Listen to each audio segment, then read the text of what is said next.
నమస్కారం, n times కి స్వాగతం. హెడ్లైన్స్ చూద్దాం.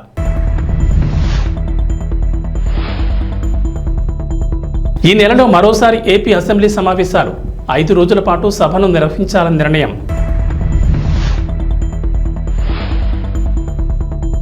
ఢిల్లీ లిక్కర్ స్కామ్ కేసులో కవిత కొత్త వ్యూహం. డిఫాల్ట్ బెయిల్ కోసం కవిత పిటిషన్ దాఖలు.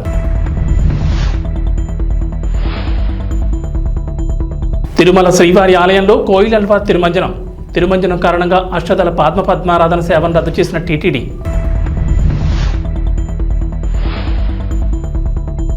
తెలంగాణకు రెయిన్ అలర్ట్, 13 జిల్లాల్లో భారీ వర్షాలు. ఆంధ్రప్రదేశ్ అసెంబ్లీ సమావేశాలకు ప్రభుత్వం కసరత్తు చేస్తోంది. ఈ నెల 22 నుంచి సమావేశాలు ప్రారంభమయ్యే అవకాశం ఉంది. 5 రోజుల పాటు సభను నిర్వహించాలని భావిస్తున్నారు. తొలి రోజు ఉభయ సభలను ఉద్దేశించి గవర్నర్ జస్టిస్ అబ్దుల్ నజీర్ ప్రసంగిస్తారు. అనంతరం గవర్నర్ ప్రసంగంపై చర్చ, ధన్యవాద తీర్మానాన్ని ప్రవేశపెట్టనున్నారు. కొత్త ప్రభుత్వం రాష్ట్ర ఆర్థిక పరిస్థితిపై సమీక్షించి పూర్తి స్థాయి బడ్జెట్ ప్రవేశపెట్టేందుకు సమయం సరిపోకపోవడంతో ఈ సమావేశాల్లో బడ్జెట్కు అవకాశం లేదంటున్నారు. ఆంధ్రప్రదేశ్ ఎన్నికల ముందు గత ప్రభుత్వం 4 నెలలకు ప్రవేశపెట్టిన ఓట్ ఆన్ అకౌంట్ బడ్జెట్ ఈ నెల 31తో ముగియనుంది. ఆంధ్రప్రదేశ్ ప్రభుత్వం కొత్త పథకాల అమలుపై ఫోకస్ పెట్టింది. ఇది ఓ కొలిక్కి తీసుకొచ్చిన తర్వాతే బడ్జెట్పై స్పష్టత ఇవ్వాలని భావిస్తోంది. మరో 3 నెలలకు తాత్కాలిక బడ్జెట్ కోసం ఆర్డినెన్స్ తీసుకొచ్చే అవకాశం ఉందని చెబుతున్నారు. ఆర్థికంగా వెసులుబాటు, వివిధ శాఖల్లోని ఆర్థిక పరిస్థితిపై స్పష్టత వచ్చిన తర్వాత సెప్టెంబర్ నాటికి పూర్తి స్థాయి బడ్జెట్ను ప్రవేశపెట్టే ఆలోచనలో ఉన్నట్లు సమాచారం. ఈ ఆర్డినెన్స్కు సంబంధించిన ప్రతిపాదనపై సీఎం ఆమోదం కోసం ఆర్థిక శాఖ ఎదురుచూస్తోంది. దేశంలో సంచలనంగా మారిన ఢిల్లీ లిక్కర్ స్కామ్ కేసులో అరెస్ట్ అయిన బీఆర్ఎస్ ఎమ్మెల్యే కల్వకుంట్ల కవిత తీహార్ జైల్లో జ్యుడిషియల్ ఖైదీగా ఉన్న విషయం తెలిసిందే. ఈ కేసులో కవితకు న్యాయస్థానం జ్యుడిషియల్ కస్టడీని పొడిగిస్తూ వస్తున్న విషయం తెలిసిందే. సుమారు 120 రోజులుగా ఖైదీగా ఉంటున్న కవితకు బెయిల్ దొరకడం కష్టతరంగా మారింది. అటు రౌజ్ ఎవెన్యూ కోర్టు కవిత బెయిల్ పిటిషన్ తిరస్కరించగా ఢిల్లీ హైకోర్టును కూడా ఆశ్రయించారు. అక్కడ కూడా ఆమెకు నిరాశ ఎదురైంది. ఈడీ, సిబిఐ 2 కేసుల్లోనూ బెయిల్ ఇచ్చేందుకు ఢిల్లీ హైకోర్టు నిరాకరించింది. అయితే ఈ కేసులో బెయిల్ పొందేందుకు కవిత మరో కొత్త వ్యూహాన్ని ఎంచుకున్నట్లు తెలుస్తోంది. బెయిల్ కోసం ఎన్ని ప్రయత్నాలు చేసినా బ్యాడ్ లక్ కంటిన్యూ అవుతూ వస్తున్న నేపథ్యంలో డిఫాల్ట్ బెయిల్ కోసం కవిత పిటిషన్ దాఖలు చేశారు. ఇప్పటి వరకు తాత్కాలిక బెయిల్ కోసం కవిత తరపు న్యాయవాదులు చేసిన ప్రయత్నాలేవి ఫలించకపోవడం గమనార్హం. న్యాయస్థానాలు ఆ బెయిల్ పిటిషన్లను తిరస్కరిస్తూ వస్తున్న నేపథ్యంలో తాజాగా డిఫాల్ట్ బెయిల్ కోసం కవిత న్యాయస్థానాన్ని ఆశ్రయించింది. అయితే నిర్ణీత వ్యవధిలోగా సిబిఐ తన దర్యాప్తును పూర్తి చేయలేకపోవడంతో తమ కవితకు బెయిల్ ఇవ్వాలంటూ ఆమె తరపు న్యాయవాదులు కోర్టులో పిటిషన్ దాఖలు చేశారు. తిరుమల శ్రీవారి ఆలయంలో కోయిలల్వా తిరుమంజనం నిర్వహించారు. జూలై 16వ తేదీ సాలకట్ల ఆనివార ఆస్థానం పర్వదినాన్ని పురస్కరించుకుని ఇవాళ ఆలయ శుద్ధి చేపట్టారు.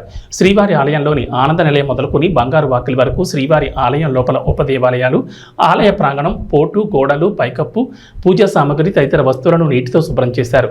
అలాగే స్వామివారి మూల విరాట్ను పట్టు వస్త్రంతో పూర్తిగా కప్పి ఉంచి శుద్ధి అనంతరం నామకోపు, శ్రీచూర్ణం, కస్తూరి పసుపు, పచ్చాకు, గడ్డ కర్పూరం, గంధం పొడి, కుంకుమ, కిచిలిగడ్డ తదితర సుగంధ ద్రవ్యాలు కలగలిపిన పవిత్ర పరిమళ జలాన్ని ఆలయమంతటా ప్రోక్షణ చేశారు. అనంతరం శ్రీవారి మూల విరాటుకు కప్పిన పట్టు వస్త్రాన్ని తొలగించి ప్రత్యేక పూజ, నైవేద్యం కార్యక్రమాలను అర్చకులు శాస్త్రోక్తంగా నిర్వహించారు. అనంతరం భక్తులకు సర్వదర్శనం ప్రారంభించారు. కోయిలల్వా తిరుమంజనం కారణంగా అష్టదళ పద్మారాధన సేవను టీటీడీ రద్దు చేసిన సంగతి తెలిసింది. ఏడాదిలో 4 సార్లు కోయిలల్వా తిరుమంజనం నిర్వహించడం ఆనవాయితీగా వస్తోంది. ఉగాది, ఆదివారం ఆస్థానం, బ్రహ్మోత్సవాలు, వైకుంఠ ఏకాదశి పర్వదినాల ముందు వచ్చే మంగళవారం కోయిలల్వా తిరుమంజనం నిర్వహించడం ఆనవాయితీగా వస్తోంది. విశాఖ వాసులకు చంద్రబాబు ప్రభుత్వం గుడ్ న్యూస్ చెప్పింది. విశాఖ రీజియన్కు ఆర్టీసీ కొత్తగా 33 సూపర్ లగ్జరీ సర్వీసులు రాబోతున్నాయి. ఈ నెలాఖరు నాటికి దఫదఫాలుగా ఈ బస్సులు విశాఖకు వస్తాయి. రాష్ట్రంలో కొత్త ప్రభుత్వం అధికారంలోకి వచ్చిన తర్వాత కొత్త బస్సులను రాష్ట్ర వ్యాప్తంగా ఆయా డిపోలకు కేటాయిస్తున్నారు. ప్రస్తుతం కాలం చెల్లిన బస్సులు ఎక్కువగా ఉన్నాయి. అందుకే వాటి స్థానంలో కొత్త బస్సులు తీసుకొస్తున్నారు. ఇప్పటి వరకు ఒక అల్ట్రా డీలక్స్, 11 సూపర్ లగ్జరీ సర్వీసులు వచ్చాయి. మరో 33 సూపర్ లగ్జరీ సర్వీసులు రావాల్సిండగా ఈ వారంలో 4 బస్సులు వస్తాయని, మిగిలిన బస్సులు ఈ నెలాఖరులోగా వస్తాయంటున్నారు అధికారులు. విశాఖ రీజియన్కు వస్తున్న కొత్త బస్సులను అంతర్రాష్ట్ర, అంతర్జిల్లా సర్వీసులుగా నడపాలని ఆర్టీసీ అధికారులు నిర్ణయం తీసుకున్నారు. హైదరాబాద్, బెంగళూరు, భువనేశ్వర్, కోరాపుట్, రాజమండ్రి, కాకినాడ, భీమవరం, విజయవాడ, తిరుపతి, కడప, శ్రీశైలం, శ్రీకాకుళం, పలాస, పర్లాకిమిడి, ఖమ్మం, నల్గొండ, భద్రాచలం వంటి ప్రాంతాలకు ఈ ఆర్టీసీ బస్సుల్ని నడపనున్నారు. ఈ రూట్లలో ప్రస్తుతం సేవలందిస్తున్న బస్సులో కాలం చెల్లినవి, పాతబడిన వాటిని తొలగించి కొత్త బస్సుల్ని నడపనున్నారు. ఈ తొలగించిన పాత బస్సులను రిపీట్ చేసి ఆధునీకరించనుంది ఆర్టీసీ. సిటీలో తిరుగుతున్న కాలం చెల్లిన బస్సులను తొలగించి వాటి స్థానంలో ఈ ఆధునీకరించిన బస్సుల్ని నడుపుతారు. ఆంధ్రప్రదేశ్లో రేషన్ కార్డులు ఉన్న వారికి శుభవార్త చెప్పింది ప్రభుత్వం. అన్ని రైతు బజార్లలో తక్కువ ధరలకే సరుకులను అందజేయనున్నారు. ప్రభుత్వం తక్కువ ధరకే సరుకులను అందజేయనున్నట్లు పౌర సరఫరాల శాఖ మంత్రి నాదెండ్ల మనోహర్ తెలిపారు. విజయవాడలోని పౌర సరఫరాల శాఖ కమిషనరేట్లో టోకు వర్తకులు, రైస్ మిల్లర్లు, సరఫరాదారులతో మంత్రి మనోహర్ నిత్యావసర ధరల పెరుగుదలపై సమావేశం నిర్వహించారు. రాష్ట్ర వ్యాప్తంగా రైతు బజార్ల ద్వారా తక్కువ ధరకే కందిపప్పు, బియ్యం పంపిణీ చేయడంపై చర్చించారు. ఈ నెల 11 నుంచి రాష్ట్ర వ్యాప్తంగా అన్ని రైతు బజార్లలోనూ నిర్ణయించిన రేట్ల ప్రకారమే సరుకులు విక్రయించేందుకు వర్తకులు అంగీకరించారు. మంత్రి నాదెండ్ల మనోహర్ నిర్వహించిన ఈ సమావేశంలో పౌర సరఫరాల శాఖ కమిషనర్ సిద్ధార్థ జైన్, ఎండీ వీరపాండియన్ తదితర అధికారులు పాల్గొన్నారు. రైతు బజార్లలో విక్రయించే సరుకుల వివరాలు: కందిపప్పు బహిరంగ మార్కెట్లో కేజీ ధర 181 కాగా రైతు బజార్లలో 160కే విక్రయిస్తారు. స్టీముడు బియ్యం బహిరంగ మార్కెట్లో కేజీ ₹55.85 ఉండగా రైతు బజార్లలో ₹49కే విక్రయిస్తారు. బియ్యం బహిరంగ మార్కెట్లో కేజీ ₹52.40 కాగా రైతు బజార్లలో 48కే విక్రయిస్తారు. పేదింటి ఆడబిడ్డల పెళ్లిళ్ల కోసం ప్రభుత్వం ఆర్థిక సహాయం అందిస్తున్న సంగతి తెలిసిందే. గత బీఆర్ఎస్ ప్రభుత్వం కళ్యాణ్ లక్ష్మి, షాదీ ముబారక్ వంటి పథకాల కింద ₹1,00,000 ఆర్థిక సహాయం అందిస్తోంది. బీఆర్ఎస్ తొలిసారి ప్రభుత్వాన్ని ఏర్పాటు చేసిన సమయంలో ₹50,000 సాయం అందించగా రెండోసారి అధికారంలోకి రాగానే మరో ₹50,000 పెంచుతూ ₹1,00,000 సాయం అందించారు. పేద కుటుంబాల్లోని తల్లిదండ్రులకు ఆడపిల్లల పెళ్లి ఖర్చులకు ఈ డబ్బులు వారి అకౌంట్లలో జమ చేసేవారు. అయితే తాము అధికారంలోకి వస్తే ఆడపిల్లల పెళ్లి ఖర్చులకు ₹1,00,000 ఆర్థిక సహాయంతో పాటు తులం బంగారం ఇస్తామని కాంగ్రెస్ హామీ ఇచ్చింది. ఆ తర్వాత జరిగిన ఎన్నికల్లో కాంగ్రెస్ అధికారంలోకి రాగా ఇప్పటి వరకు ఈ పథకం అమలు కాలేదు. చాలా మంది పేదింటి ఆడపిల్లల తల్లిదండ్రులు కాంగ్రెస్ అమలు చేయనున్న కొత్త పథకం కోసం ఎదురు చూస్తున్నారు. ఈ నేపథ్యంలో కాంగ్రెస్ పరిగి ఎమ్మెల్యే రామ్మోహన్ రెడ్డి కీలక కామెంట్ చేశారు. ఎన్నికల్లో కాంగ్రెస్ పార్టీ ఇచ్చిన హామీలను అమలు చేసేందుకు రేవంత్ ప్రభుత్వం కృతనిశ్చయంతో పనిచేస్తుందని చెప్పారు. తెలంగాణలో కొత్త పెన్షన్ల కోసం అర్హులు ఎదురు చూస్తున్నారు. ఈ నేపథ్యంలో రాష్ట్ర పంచాయతీరాజ్ గ్రామీణాభివృద్ధి శాఖ మంత్రి సీతక్క వారికి గుడ్ న్యూస్ చెప్పారు. రాష్ట్రంలో కొత్త సామాజిక పింఛన్ల మంజూరు కోసం అర్హుల జాబితాను తక్షణమే సిద్ధం చేయాలని అధికారులకు కీలక ఆదేశాలు జారీ చేశారు. గత ప్రభుత్వ హయాంలో పెండింగ్లో ఉన్న పెన్షన్లతో పాటు కాంగ్రెస్ అధికారంలోకి వచ్చిన తర్వాత ప్రజాపాలన కార్యక్రమంలో వచ్చిన దరఖాస్తుల ఆధారంగా నివేదిక సమర్పించాలని సూచించారు. ఎన్నికల సమయంలో హామీ ఇచ్చినట్లు చేయూత పథకం కింద పింఛన్ల మొత్తాన్ని తమ ప్రభుత్వం పెంచనుందని చెప్పారు. తెలంగాణలో ప్రస్తుతం వృద్ధులు, వితంతువులు, ఒంటరి మహిళలు, వికలాంగులు, గీత కార్మికులు, బీడీ కార్మికులు, స్టోన్ కట్టర్లు, చేనేత, ఫైలేరియా రోగులు, డయాలసిస్ రోగులు, ఎయిడ్స్ రోగులకు పెన్షన్ ఇస్తున్నారు. ఆసరా పింఛన్ ₹2,016, దివ్యాంగ పింఛన్ ₹3,016గా ఇస్తున్నారు. అయితే ఈ మొత్తాన్ని చేయూత పథకం కింద వికలాంగులకు 6,000, మిగిలిన వారికి నెలకు 4,000 అందించేందుకు ప్రభుత్వం సిద్ధమైంది. ఈ మేరకు మంత్రి సీతక్క అధికారులకు కీలక ఆదేశాలు జారీ చేశారు. మరికొన్ని రోజుల్లో వినాయక చవితి పండుగ రానున్న నేపథ్యంలో వేడుకల్ని పర్యావరణ రహితంగా చేసుకోవాలని, మట్టి వినాయకుడిని పూజించేలా ప్రజలకు అవగాహన కల్పించాలని అధికారులకు డిప్యూటీ సీఎం పవన్ కళ్యాణ్ ఆదేశించారు. దేవాలయాల్లో తాటి బుట్టలతో ప్రసాదం ఈ విధంగా ఇది తిరుమలలో జరగాలని ఒక ఆలోచనతో రావడం జరిగింది. ముందుగా పిఠాపురం నియోజకవర్గంలో దీన్ని ఇంప్లిమెంట్ చేద్దాం అని ఆయన చెప్పడం జరిగింది. తిరుమలలో స్వామివారికి ఇస్తున్న నైవేద్యాలు ఇవన్నీ కూడా గోవింద భోగు దీని పేరు. తిరుమలలో ఏదైతే జరుగుతుందో అది కూడా ఇక్కడ నియోజకవర్గంలో ఇంప్లిమెంట్ చేద్దామన్నారు. అలాగే ఇక్కడ చూస్తున్న ఈ మట్టి వినాయకుడు ఈ ప్రభుత్వం రాగానే మొదటి పండుగ 100 విగ్రహాలని అక్కడున్న యువకులకి ఎకో కాంటెస్ట్ అనేవి పెట్టి భక్తి శ్రద్ధలతో నిమజ్జనం చేస్తే పర్యావరణ రహితంగా ఇంతవరకు భారతదేశంలో ఎక్కడ అలా జరగలేదు. ఇది చేతి సంచితో బజారుకి వెళదాం. ఒకప్పుడు 40 ఏళ్ల క్రితం ఇలా అలవాటు ఉండేది. పిఠాపురం అనే పేరుతోనే ఈ వస్తువులన్నీ మనం తయారు చేసామనుకోండి, స్థానికంగా వాళ్ళకి ఒక ఆదాయం వస్తుంది. రెండోది అదొక మోడల్గా నిలబడుతుంది. ఈ అవకాశం ఇచ్చిన పవన్ కళ్యాణ్ గారికి మనస్ఫూర్తిగా అభినందనలు, ధన్యవాదములు. భారీగా కురుస్తున్న వర్షాలకు దేశవ్యాప్తంగా ఉన్న పలు జలపాతాలు పరవళ్లు తొక్కుతున్నాయి. ఎగువ ప్రాంతాల్లో వర్షాలు కురుస్తుండటంతో కర్ణాటకలోని షిమోగా జిల్లాలో శరావతి నదిపైనున్న జోగ్ ఫాల్స్ ఉరకలెత్తుతోంది. దీనికి సంబంధించిన తాజా వీడియో వైరల్ అవుతోంది. చుట్టూ పచ్చదనం, ఎత్తైన కొండలపై నుంచి వరద నీరు పొంగి ఊరుతున్న దృశ్యం చూపర్లను ఆకట్టుకుంటోంది. ఇది ఇండియాలోని ఎత్తైన జలపాతాల్లో జోగ్ వాటర్ ఫాల్స్ ఒకటి.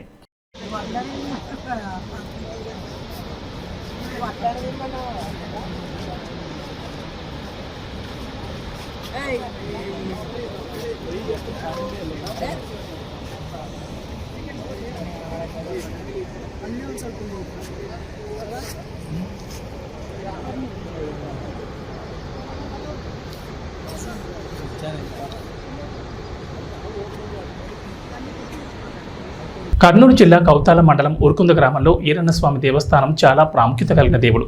ఆగస్టులో జరగబోయే శ్రావణ మాసంలో నెల రోజుల పాటు లక్షలాది మంది భక్తాదులు దేవస్థానానికి వస్తున్నారు. కానీ దేవస్థానం అధికారులు శ్రావణ మాసం ఏర్పాట్లు ఇప్పటి వరకు చేయలేదు. ఎక్కడ చూసినా గుడి పరిసర ప్రాంతాల్లో చెత్తా చెదారం పేరుకుపోయి కుళ్ళిపోయి కంపోస్తోంది. ఇందిరమ్మ హోటల్ దగ్గర నుంచి ఆఫీస్కు పోయే దారి వరకు గుంతలు పడి తిరగడానికి కూడా వీలు కాని పరిస్థితుంది. ఆర్జీబీ బ్యాంక్ ముందు వర్షం వస్తే భక్తులు తిరగడానికి ఇబ్బందికరంగా ఉంటుంది. గుడి ఉత్తరం ద్వారం ముందు గుంతలు పడి వర్షపు నీరు చేరి భక్తులు తిరగడానికి అసౌకర్యంగా ఉంది. అన్నసత్రం ప్రాంతంలో వర్షపు నీళ్లు నిలుస్తున్నాయి. ఆ ప్రాంతంలో చెత్తా చెదారం పేరుకుపోయింది.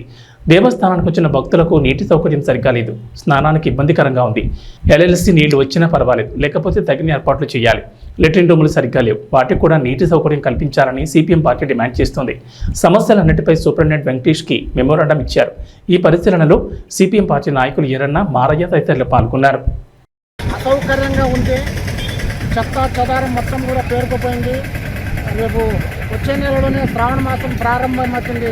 శ్రావణ మాసానికి సంబంధించిన వరకు ఎక్కడ కూడా ఇప్పటి వరకు ఏర్పాట్లు చేసినటువంటి దాఖలాలు ఎక్కడ కూడా లేవు. ఈ ఇంద్రమ్మ హోటల్ ముందుగానే మొత్తము గుడి ఆఫీస్ పోయేంత వరకు కూడా మొత్తం గుంతలు ఏర్పడి నీళ్ళు ఏర్పడింది.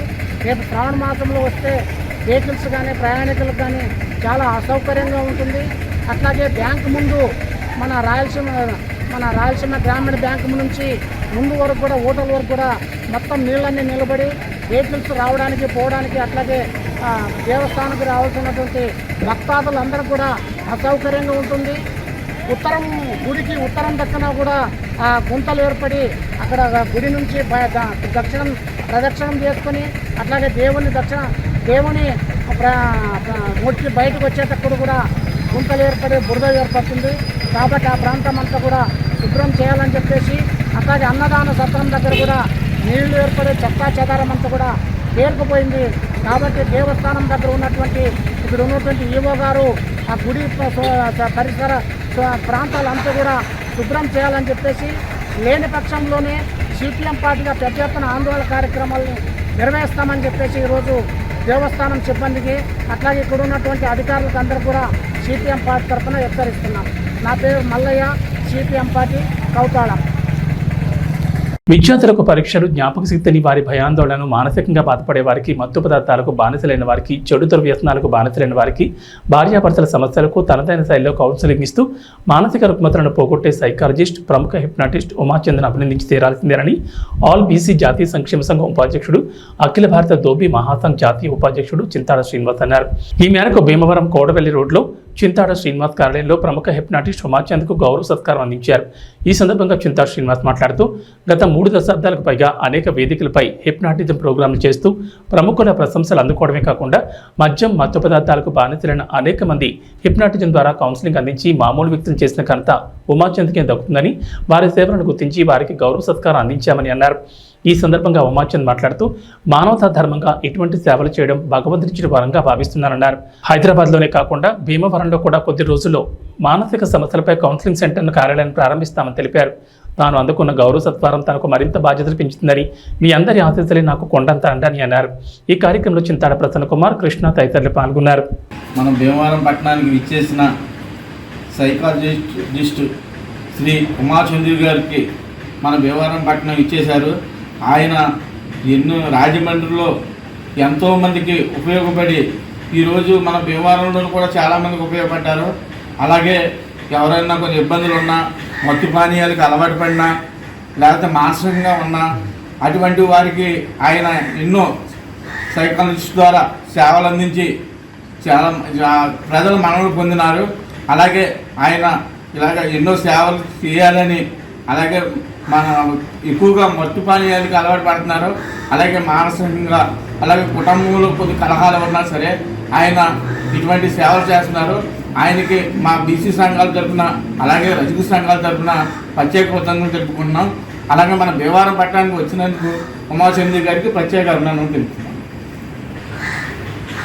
నమస్తే అండి. ఈరోజు నేను భీమవరం వేరే కొన్ని కారణాలు రావడంలోని చింతాడ మిత్రుడు చింతాడ శ్రీనివాస్ గారు, ఆల్ ఇండియా బీసీ సంక్షేమ సంఘం ఉపాధ్యక్షులు, అలాగే మిత్రులు కృష్ణ గారు నన్ను ఈ రోజుని ఇక్కడ ఆహ్వానించి వాళ్ళు గౌరవార్థం చిరు సత్కారం చేయడం నాకు జరిగింది. ఈ రోజున భీమవరంలో వీరి ద్వారా ఈ సంఘం తరపుని నాకు ఈ యొక్క చిరు సత్కారం జరగడానికి చాలా చాలా హ్యాపీగా ఉన్నాను. నా ద్వారా వీరి సంఘానికి ఎలాంటి సహాయ సహకారాలు కావాలని నేను అందిస్తానని మీ అందరికీ తెలియజేస్తాను. త్వరలో ఇప్పటి వరకు నేను భీమవరంలో 20 సంవత్సరాల నుంచి నాకు భీమవరంతో అనుబంధం ఉంది. ఈ భీమవరం నుంచి కూడా నాకు చాలా మానసిక సమస్యలకు సంబంధించి student problems, family guidance, suicide attempt కేసులు, బ్యాడ్ హ్యాబిట్స్ ఇలాంటి అనేక రకాలైనటువంటి ప్రాబ్లమ్స్కి నేను ఫ్యామిలీ కౌన్సిలింగ్, స్టూడెంట్ కౌన్సిలింగ్ ఇలా అనేక రకాలైనటువంటి ప్రాసెస్ల ద్వారా వాళ్ళ జీవితాల్లో మంచి మార్పు తీసుకురావడం జరిగింది. అలాగే త్వరలో రాబోయే ప్రకాశం జిల్లా కంభం మండలం నర్సిరెడ్డిపల్లి గ్రామ దళితుల శ్మశానం కోసం 3 ఎకరాల 75 సెంట్ల భూమిని ప్రభుత్వం ఏర్పాటు చేస్తుండగా కేవలం 10 సెంట్లు వదిలి మిగతా 3 ఎకరాల 60 సెంట్లు స్థలం కొందరు అగ్రకులానికి చెందిన బీసీలు ఆక్రమించి భూమిని దున్ని పంటను వేసుకుని అక్రమంగా ప్రవర్తిస్తున్నారు. ఇదేంటని అడిగితే అమానుషంగా మాట్లాడుతూ గొడవలు చేస్తున్నారు. అధికారులు నాయకుల అండదండలతో అణచివేస్తూ పక్షపాతం చూపిస్తున్నారు. ఇప్పటికైనా సంబంధించిన అధికారులు నాయకులు కలవ చేసుకుని దళితులైన మాకు న్యాయం చేయాల్సిందిగా గ్రామ ఎస్సీ కాలనీ వాసులు కోరుతున్నారు. నమస్కారం సార్, నా పేరు రమణ, మాది నర్సిరెడ్డిపల్లి గ్రామం, ఖమ్మం మండలం, ప్రకాశం జిల్లా. సార్ మేము ఎస్సీ కాలనీ వాసులము. మాకు ఇక్కడ శ్మశానానికి స్థలమే లేకుండా చేసిండ్రు. మా స్థలం వచ్చేసి 3 ఎకరాల 75 సెంట్లు మొత్తము. కాకపోతే వీళ్ళు రైతులు మొత్తం ఆక్రమించేసిండ్రు. మేము దళితులమని చెప్పేసి మేమేం చేయలేమని చెప్పేసి మేము అడిగితే మా మీద దాడి చేయడానికి ఎదురు తిరుగుతా చేస్తున్నారు. మొత్తం 3 ఎకరాల 75 సెంట్లకు గాను కనీసం మాకు ఇప్పుడు 10 సెంట్లు కూడా లేదు సార్. 10 సెంట్లకు కూడా ఇవన్నీ కంపల్సరీలు సార్. ఎవరన్నా చనిపోయినా కూడా పెట్టుకునే పరిస్థితులు మేము లేము సార్. కేవలం ఈ యొక్క సమాధి ఉండడం వల్ల ఈ 10 సెంట్లైనా మాకు మిగిలించారు. లేకపోతే అసలు మాకు శ్మశానమే లేదు సార్. ఎవరన్నా మా గ్రామంలో అడిగినా కూడా మీరు దళితులు అని చెప్పేసి మమ్మల్ని హీనంగా చూస్తున్నారు సార్. దయచేసి మా ఎందుకు దయ చూపించి మాకు శ్మశానానికి మా స్థలమే సార్ 3 ఎకరాల 75 సెంట్లు మొత్తం మా స్థలం మాకు ఇప్పించవలసిందిగా ప్రార్థిస్తున్నాం సార్. సార్ మా అందు మీరు దయ ఉంచి పక్షపాతము వివక్షత లేకుండా మాకు కూడా మీరు ఎమ్మెల్యే గారు కాబట్టి మా అందు దయ ఉంచి మా శ్మశానం స్థలం మీరు మాకు ఇప్పించవలసిందిగా కోరుచున్నాం సార్. కనీసం మా పరిస్థితి ఎంత హీనంగా ఉందంటే ఎవరైనా చనిపోతే కూడా మేము ధైర్యంగా వచ్చి మా స్థలంలో మేము పెట్టుకునే పరిస్థితుల్లో లేం సార్. మీరే ఆలోచన చేయండి సార్. దయచేసి మా అందు దయ ఉంచి మాకు ఈ స్థలం మా స్థలం మాకు ఇప్పించవలసిందిగా కోరుచున్నాను. ప్రశాంత్ వర్మ ఇప్పుడు ఎంతో బిజీగా ఉన్నారో ప్రత్యేకంగా చెప్పాల్సిన పని లేదు. ప్రశాంత్ వర్మ సినిమాటిక్ యూనివర్సల్ భాగంగా చాలా సినిమాలు రాబోతున్నాయి. ఎంతో మంది సూపర్ హీరోల సినిమాలు రెడీ అవుతున్నాయి. ఈ క్రమంలో ప్రశాంత్ వర్మ టీంలోని ఎంతో మంది దర్శకులు అండ్ టాలెంట్ టెక్నీషియన్స్ పలు ప్రాజెక్టులను హ్యాండిల్ చేస్తూ బిజీగా ఉన్నారు. ప్రశాంత్ వర్మ అయితే ముఖ్యంగా జై హనుమాన్ మూవీ మీద ఫోకస్ పెట్టాడు. అదే టైంలో రణ్వీర్ సింగ్తో ఓ సినిమాను ప్లాన్ చేస్తాడన్న సంగతి తెలిసిందే. గత కొన్ని రోజులుగా రణ్వీర్ సింగ్ ప్రశాంత్ వర్మ సినిమా మీద డైలమా కనిపించింది. ఈ ప్రాజెక్ట్ మధ్యలోనే ఆగిపోయిందనే రూమర్లు వినిపించాయి. కానీ ఇంతవరకు ఈ ప్రాజెక్ట్ గురించి ఎలాంటి అధికారిక సమాచారం అయితే రాలేదు. అసలు ఈ సినిమా ఉందని కానీ లేదని కానీ ఎవ్వరూ చెప్పలేదు. కానీ తాజాగా ప్రశాంత్ వర్మ వేసిన ఓ ట్వీట్ చూస్తే రకరకాల అనుమానాలు పుట్టుకొచ్చేలా ఉన్నాయి. తాజాగా ప్రశాంత్ వర్మ తిరస్కరణ గురించి ఓ ట్వీట్ వేశాడు. ఆ ట్వీట్ని గమనిస్తుంటే తన సినిమాను కథను ఎవరో రిజెక్ట్ చేసినట్లుగా కనిపిస్తోంది. ఎన్ని రిజెక్షన్స్ ఎదురైతే అంత మంచిది అన్నట్లుగా ప్రశాంత్ వర్మ వేసిన ట్వీట్ ఇప్పుడు చర్చనీయాంశంగా మారింది. నీ కథను ఎవరు రిజెక్ట్ చేశారన్నా, అయినా ఆ బాలీవుడ్ స్టార్లతో ఎందుకు తీస్తున్నావన్నా, మన వాళ్ళతోనే సినిమా తీయొచ్చు కదా అని సలహాలు ఇస్తున్నారు. ఈ ట్వీట్ రణ్వీర్ సింగ్ కోసమే చేశావా అని అంతా కామెంట్లు చేస్తున్నారు. జై హనుమాన్ సినిమాలో ఆంజనేయుడిగా రామ్ చరణ్ లేదా చిరంజీవి అయితే బాగుంటుందని నిర్మాత నిరంజన్ రెడ్డి భార్య మాట్లాడిన ఆడియో ఎంతగానో వైరల్ అయింది. మరి హనుమంతుడిగా జై హనుమాన్ సినిమాలో ఏ స్టార్ హీరో నటిస్తాడో వేచి చూడాల్సిందే. T20 వరల్డ్ కప్ 2024ను ముద్దాడడంతో 11 ఏళ్ల తర్వాత టీమిండియా తిరిగి ఐసీసీ టైటిల్ను గెలుచుకుంది. 2013లో ఛాంపియన్స్ ట్రోఫీ విజయం తర్వాత తిరిగి మరోసారి ఐసీసీ టైటిల్ను దక్కించుకుంది. ఉత్కంఠభరితంగా సాగిన ఫైనల్ మ్యాచ్లో పటిష్టమైన దక్షిణాఫ్రికా జట్టును మట్టి కరిపించి T20 వరల్డ్ కప్ 2024ను సొంతం చేసుకుంది. దీంతో 14 ఏళ్ల సుదీర్ఘ విరామం తర్వాత రెండోసారి T20 వరల్డ్ కప్ను భారత్ గెలుచుకుంది. ఈ క్రమంలో రోహిత్ సేనకు బీసీసీఐ భారీ నజరానా ప్రకటించింది. ఆటగాళ్లు, కోచింగ్ సిబ్బంది, సహాయక సిబ్బంది, రిజర్వ్ ఆటగాళ్లు, సెలెక్టర్లు మొత్తం 42 మంది కలిపి ఏకంగా 125 కోట్ల ప్రైజ్మనీ ప్రకటించింది. దీంతో జట్టులోని ఆటగాళ్లు, హెడ్ కోచ్ రాహుల్ ద్రావిడ్లకు ఒక్కొక్కరికి 5 కోట్ల చొప్పున, మిగతా సిబ్బంది, రిజర్వ్ ఆటగాళ్లకు కూడా గణనీయ సంఖ్యలోనే నగదును పంపిణీ చేశారు. రిజర్వ్ ఆటగాళ్లకు 2.5 కోట్లు, కోచింగ్ సిబ్బందికి 1 కోటి చొప్పున, బ్యాక్ రూమ్ సిబ్బంది, వైద్యులు, త్రోడౌన్ నిపుణులకు 2 కోట్ల చొప్పున, సెలెక్టర్లకు ఒక్కొక్కరికి 1 కోటి చొప్పున అందజేసింది. మరి ఇప్పుడంటే పెద్ద మొత్తంలో నగదు బహుమతిని అందించారు. కానీ 2007లో ఎంఎస్ ధోని నాయకత్వంలోని భారత జట్టు తొలి T20 వరల్డ్ కప్ గెలిచినప్పుడు, 2013లో ఐసీసీ ఛాంపియన్స్ ట్రోఫీ, 2011లో వన్డే వరల్డ్ కప్లను గెలిచిన సమయంలో బీసీసీఐ తక్కువ మొత్తంలో ప్రైజ్ మనీని ప్రకటించింది. తెలంగాణ ప్రజలకు హైదరాబాద్ వాతావరణ కేంద్రం అధికారులు చల్లని కబురు చెప్పారు. ఇవాళ రాష్ట్రంలో విస్తారంగా వర్షాలు కురుస్తాయంటున్నారు. నైరుతి రుతుపవనాల తోడు ద్రోణి ప్రభావంతో తెలంగాణ వ్యాప్తంగా వర్షాలకు ఛాన్స్ ఉందని చెప్పారు. నేడు వికారాబాద్, సంగారెడ్డి, మెదక్, వరంగల్, హనుమకొండ, నిజామాబాద్, కామారెడ్డి, నాగర్ కర్నూల్, మహబూబ్ నగర్, జయశంకర్, భూపాలపల్లి, ములుగు, భద్రాద్రి, ఖమ్మం జిల్లాల్లో భారీ వర్షాలు కురుస్తాయన్నారు. ఈ మేరకు ఆయా జిల్లాలకు వాతావరణ శాఖ అధికారులు ఎల్లో అలర్ట్ జారీ చేశారు. హైదరాబాద్లో ఉదయం వాతావరణం పొడిగా ఉంటుందని చెప్పారు. సాయంత్రానికి నగరంలో జల్లులు పడే అవకాశం ఉందని వెల్లడించారు. భారీ వర్షాలతో తోడు భారీ స్థాయిలో బలమైన ఈదురుగాలులు వీస్తాయన్నారు. గంటకు దాదాపుగా 30 నుంచి 45 కిలోమీటర్ల వేగంతో ఈదురుగాలులు వీస్తాయని చెప్పారు. గాలులతో పాటు ఉరుములు, మెరుపులతో కూడిన వర్షాలు కురుస్తాయన్నారు. కొన్ని చోట్ల పిడుగులు పడే అవకాశం ఉందన్నారు. ఈ నేపథ్యంలో ప్రజలు అప్రమత్తంగా ఉండాలని సూచించారు. అవసరమైతేనే బయటకు వెళ్లాలని, చెట్ల కింద ఉండకూడదని హెచ్చరించారు. పొలం పనులు చేసుకునే వారు కూడా జాగ్రత్తగా ఉండాలని చెప్తున్నారు. ఏబీ బులెటిన్ విశేషాలు. నమస్కారం.